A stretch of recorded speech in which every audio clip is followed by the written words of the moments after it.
Alright, kita mula Projek Jana Wibawa ini adalah satu projek inisiatif di bawah kerajaan Muhyiddin Yassin. Atas tujuan apa?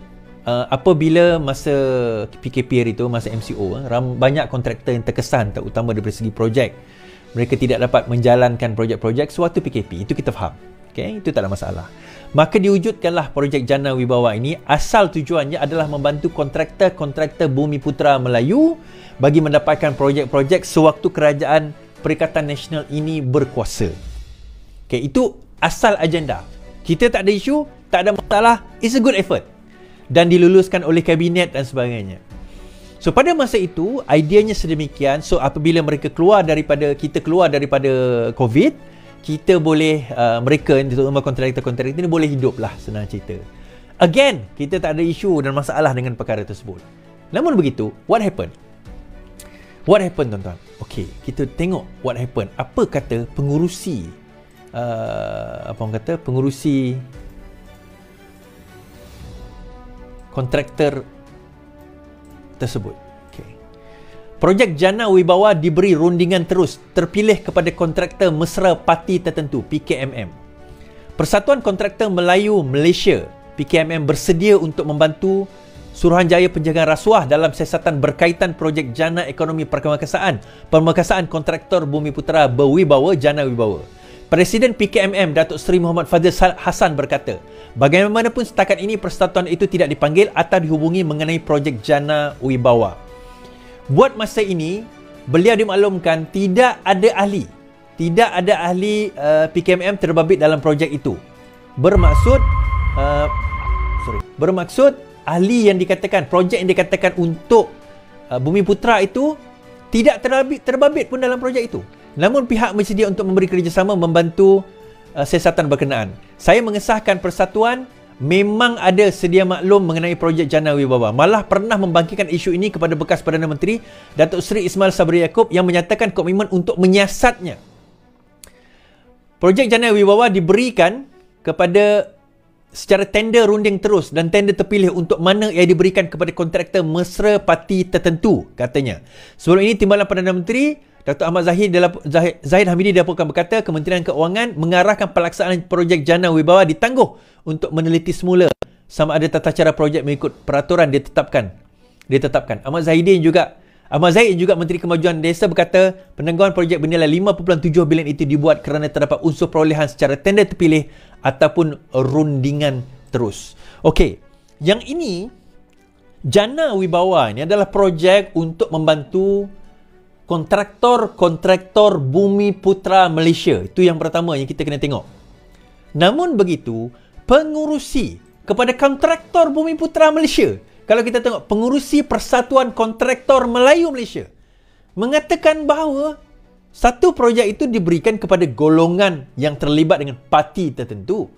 Kedua, dia kata saya mengesahkan persatuan memang sedia maklum mengenai projek, malah pernah membangkitkan isu ini kepada Perdana Menteri yang menyatakan komitmen menyiasat. Maksudnya persatuan pun dah tahu bahawa ada projek-projek dan kontrak itu sepatutnya membantu dan juga dibagi kepada kontraktor-kontraktor Melayu itu tak sampai kepada kontraktor Melayu. Dan malahnya tiada ahli PKM terbabit projek itu. Bayangkan Persatuan Kontraktor Melayu, ahli dia tak ada pun dapat projek. Bayangkan sampai macam tu, tuan-tuan.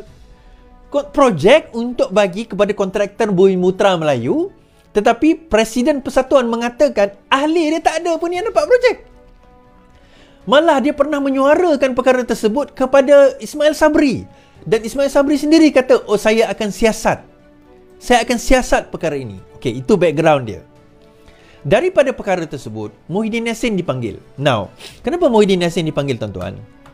Dia bukan isu dengan kontrak itu, tetapi berkaitan dengan bagaimana Bersatu boleh mendapat dana lebih 250 juta.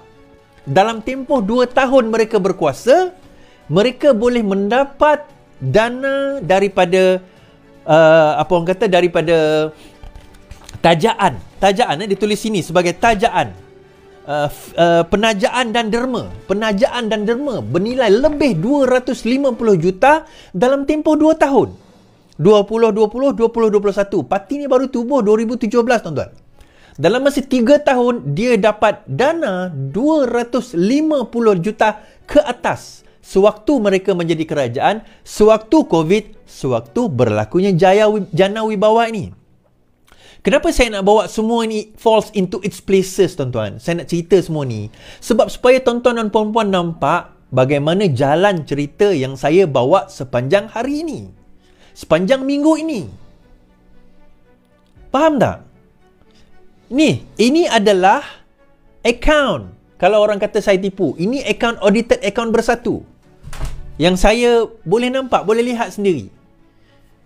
Tuan-tuan boleh download, cari sendiri. Kalau tuan-tuan tak jumpa, nanti saya letak link lah. Saya kata itu nak letak link, tapi tak apalah, saya letak dekat Facebook, dekat page saya. Siapa berminat, boleh masuk situ. Download. Nanti saya letak, malam ni saya letak. Poinnya adalah, maka beliau dipanggil. Sewaktu dia dipanggil, lepas dia dipanggil semua dah disiasat sebagainya, Muhyiddin kata apa? Oh, saya sebenarnya bukan suspek. Saya bukan suspek. Tapi esok harinya, sumber daripada SPRM, saya tahu sumber itu daripada mana, tiba-tiba mengatakan Muhyiddin antara suspek. Muhyiddin antara suspek siasatan ketika dipanggil beri keterangan SPRM.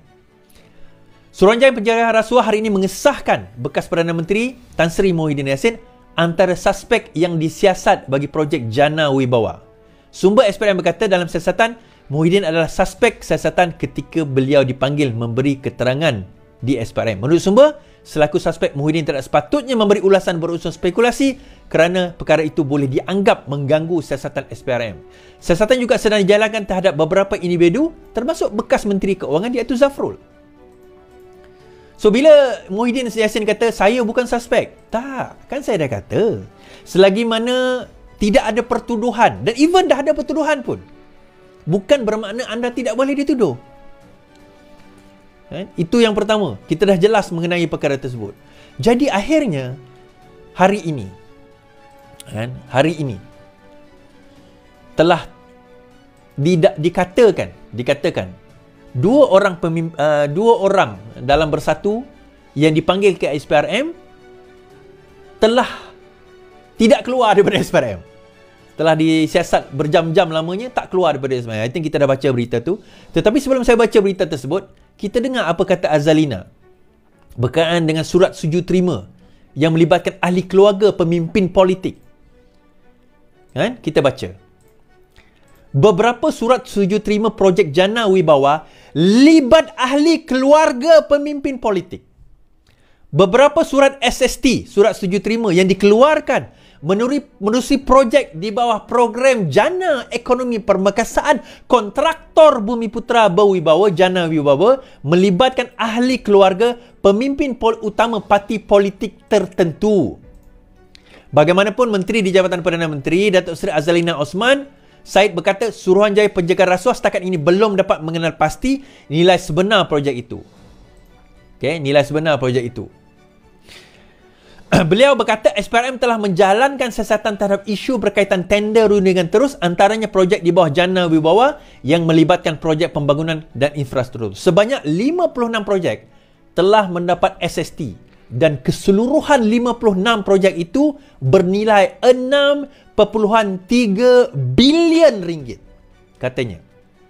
Azalina menjawab soalan Lim Guan Eng berhubung jumlah bilangan dan nilai projek yang terlibat dalam penyalahgunaan kuasa khususnya tender rundingan terus melibatkan ahli keluarga pemimpin utama serta tindakan diambil ke atas mereka yang dapat habuan.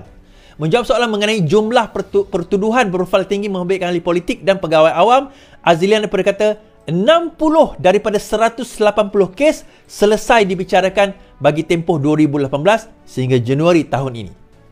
Katanya ini profil tinggi 72 individu telah disabitkan kesalahan, manakala baki 120 masih dalam proses perbicaraan. Beliau menjawab soalan Datuk Seri Ismail Abdul Muttalib P.N. Mara mengenai jumlah pertuduhan berprofil tinggi untuk membabitkan ahli politik dan pegawai awam yang belum dibuka ke pengadilan untuk dihukum serta sebab-sebab ia ditangguhkan. Azalina juga bercadang kerajaan bercadang untuk mengadakan sesi libat urus berkaitan rang undang-undang dana politik untuk mendapatkan maklum balas gabungan parti politik serta pihak berkepentingan supaya sebarang rang undang-undang yang bakal dibentang kepada Jemaah Menteri adalah inklusif dan komprehensif. Sebarang kertas kerja dan laporan pentadbiran akan dipertimbangkan oleh kerajaan. Okey tuan-tuan. Ini Azalina sebut 56 projek sudah pun menerima surat setuju terima SST dan melibatkan keluarga kepada golongan tertentu. Ini yang Datuk Seri Anwar Ibrahim sebut hari tu. Kan, kau nak cabar dia sangat kan? Korang nak cabar dia sangat kan? Bila dikaitkan, oh Nurul Izzah dapat jawatan, Nurul Izzah dapat jawatan. Anwar cakap apa? Sekurang-kurangnya anak aku tak dapat, apa orang kata, tak dapat bayaran apa-apa 1 sen pun. Tetapi orang sebelah sana bagi projek kepada kaum keluarga. Anwar dah bagi hint hari tu. Anwar dah bagi hint hari tu. Korang tak faham.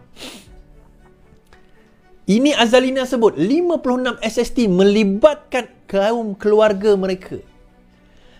Kontraktor, pengurusi kontraktor Melayu Malaysia, PKMM, Persatuan Kontraktor Melayu Malaysia, kata diorang tak ada pun yang dapat projek tu, tuan-tuan. Betul kan kalau saya silap lah? Tak ada ahli dia yang dapat projek tu.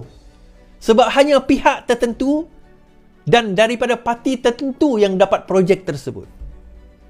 So, siapa yang tertentu tu? Apakah yang disebutkan sebagai tertentu?